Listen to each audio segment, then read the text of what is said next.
So here we are with one of the first potential next fights for Tony Ferguson. I'm going to start with the hardest challenge in terms of skill set, Dustin Poirier. Dustin Poirier is a guy that can stand and bang pretty well. He's got really good finishing rate. He finishes people. He can knock people out. He can, with submissions, he's really good. He can go the distance if he needs to. So this will be a hard fight for Tony Ferguson in terms of not skills necessarily, like stand-up wise. Makes this a harder fight for him because Tony is very vulnerable to getting knocked out or taking a lot of damage like he did with Chandler and Gaethje and even Oliveira on the feet. So as far as who wins that fight, I'd pick Dustin Poirier to win this fight in his point in his career. I know Tony came back with Chandler. He won the first round. He beat him up pretty good and he surprised a lot of people, including myself, but he still got knocked out, you know.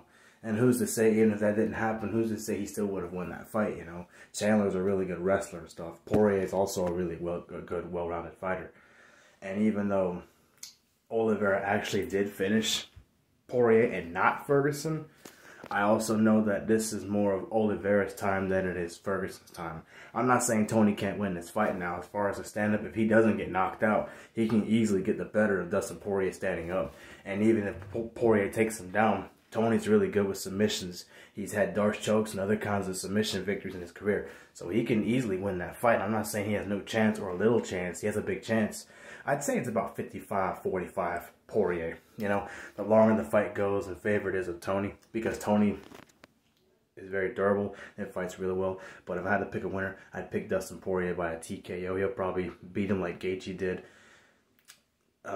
It won't last as long. If he beats him, he'll catch him with something, drop him, follow it up with some strikes, something like that. But as far as the fight going longer or getting a submission, I'd have to pick Tony.